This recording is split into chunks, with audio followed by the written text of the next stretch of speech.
Hello, my friends. It's Kimberly with Earth Goddess Energy Healing, and I wanted to jump on today and talk about the intense, powerful energy we are all going to be experiencing over the next few days.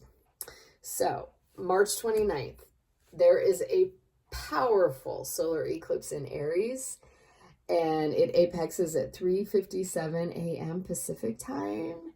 This is the final activation of this eclipse cycle that we've been in. So it's the end, but it's an invitation to begin something new. So during the whole eclipse cycle, you've been processing, things have been coming up, things have been brought to your awareness. And as the cycle ends, you get to use all that information to figure out what new direction you want to go in. So, what is a solar eclipse? Scientifically, it is when the moon moves between the earth and the sun, temporarily blocking the sun's energy. So, this moment creates a shadow over everything. It's a cosmic reboot. It disrupts the usual flow of light, which shakes up nature's patterns, systems, the energy fields, all of that. What does it mean astrologically? In astrology, a solar eclipse signals major beginnings. Eclipses open doors, they catalyst for major breakthroughs, and they bring light to whatever's been hidden. Ready or not, we're gonna see it. So with this eclipse in Aries, we are working with energy that is bold, action-oriented. It's independence. It's reclaiming your personal power. It's courageous new beginnings. And it's our sovereign identity. Who are we inside? Who are we really, right? So this is fire energy. It's the warrior archetype coming into alignment. Not with aggression, though, with clarity and confidence. So who will feel it most and why? Aries, Libra, Cancer, Capricorn. So Aries, sun, moon, and rising, this is your eclipse. It's landing right on your solar spotlight. You may feel the deep urge to reinvent yourself, to speak or act more boldly, release the fear of being seen. And this can essentially be a rebirth, a personal rebirth. Who are you becoming and who do you want to be in this moment, right? So Libra, sun, moon, and rising. Libra is Aries opposite, so it's going to be in that energy exchange also. Libra is being called to balance the scales with specific themes. Those themes are relationships versus independence, people-pleasing versus prioritizing yourself, speaking your truth, and you may feel pressure, energetic pressure, to redefine your role in partnerships and reclaim your voice. Cancer, sun, moon, and rising. So Cancer squares Aries. Cancer and Capricorn both square Aries. With Cancer, with the Cancer energy, this is going to be tense and activating. You can expect shifts around emotional safety versus risk-taking, home versus ambition, and vulnerability versus being closed, shutting it down, having a wall. So you're being asked to move forward, even if it feels uncomfortable. Courage comes before clarity. Courage comes before clarity. So with Capricorn, sun, moon, and rising again, it squares the Aries solar eclipse. It brings tension between structure and spontaneity. So you may be nudged to loosen the rigid plans, take inspired action, align ambition with authenticity. Make sure that what you're doing really resonates with who you are and who you're aspiring to be, right? So the breakthroughs can happen if you release the need to control the process, right? So that said, we all have Aries somewhere in our chart. Look at your house where Aries lands in your birth chart, and this is where you are going to experience the energy. It's the invitation to awaken, lead, or start fresh in your life, right? So what can you expect? What can we all expect in general? Sudden clarity or shifts in identity, a strong urge to break free or start something new again, but in a different way. Releasing fears around self-worth or allowing yourself to be visible. You can expect opportunities to take the lead, speak your truth, or choose yourself this time. Choose yourself, right? So, past wounds around power or anger may rise for you to heal. I mean, it's all about healing, right? This is why we have these experiences, and that's what astrology helps us with, is the whole healing process, among other things, right? Yeah, so how to work with this energy. You don't want to work with an eclipse energy the same way you would with a full moon or a new moon. So the best way to approach an eclipse energy is softly. This one you need to approach softly, right? So create a sacred space for the solar eclipse, for reflection, or a small ritual near the eclipse, even if it's just 15 minutes, light a candle, right? Aries is fire. Use that fire energy to sit, reflect, and call in what you authentically want to experience over the next 6 months. You can also do a journal prompt, some ideas. Where am I ready to start fresh, right? What version of myself am I ready to release?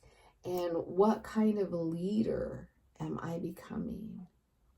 That could be at your job, your family, or the world. You know, what are you leading? What are you asked to step forward in the front position, right?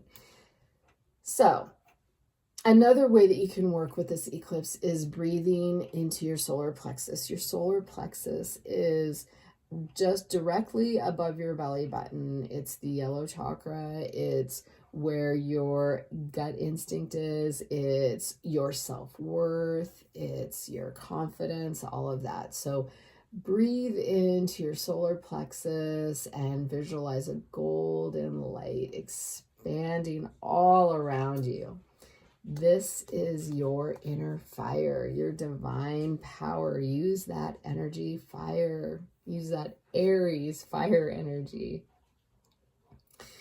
Keep in mind you want to avoid forcing or overdoing anything during the eclipse. It's best received with openness, not control. So just be present. Just be present in the moment. So I pulled some cards to get a spirit message related to the collective for this eclipse energy.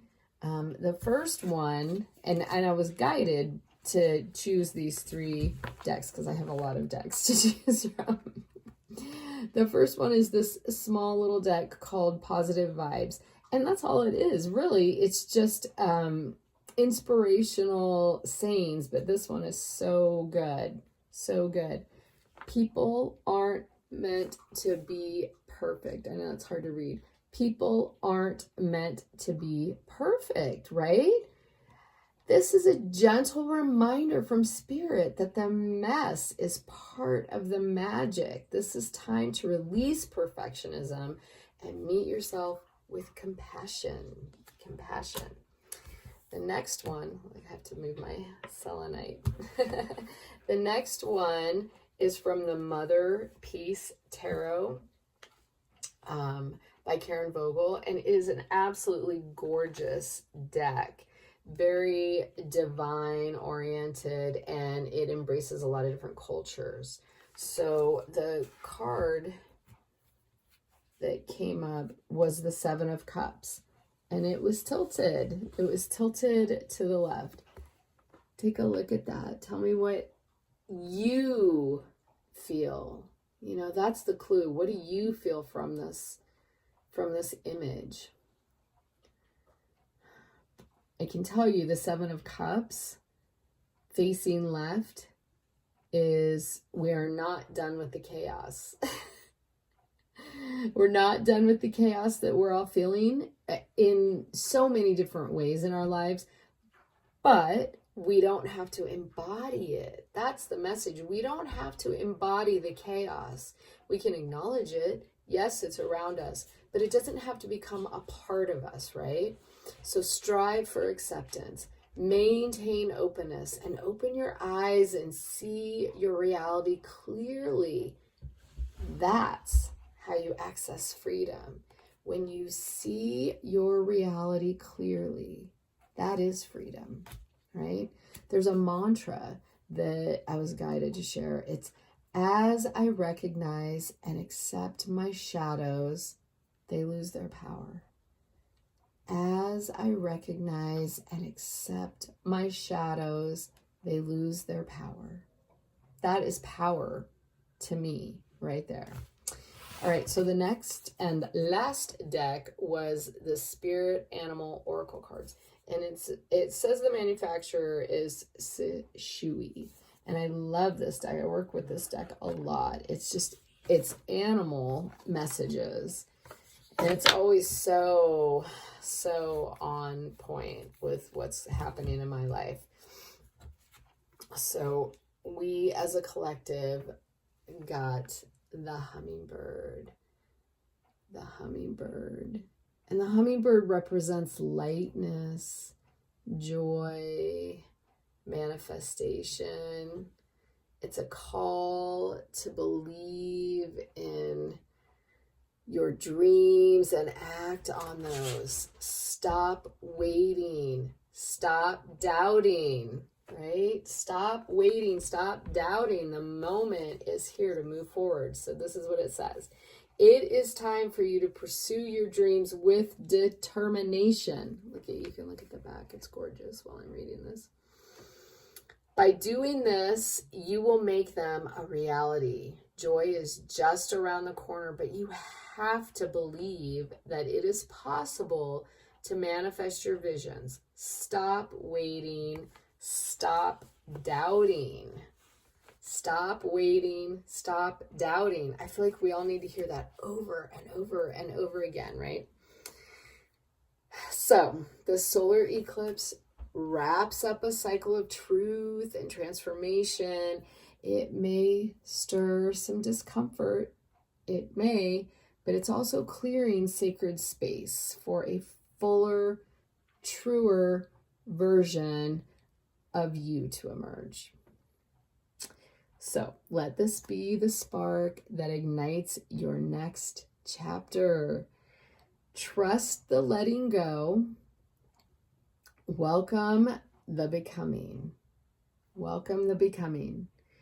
You are not who you were. And that's the point. You are not who you were. That's the point. So let us know in the comments how this eclipse energy is affecting you. I would love to hear it, and everyone can share their experiences and learn from each other, basically. So remember, shine your light. The world needs it, especially during a solar eclipse when we're all in a shadow, right? Always choose love. Thank you for visiting. Namaste.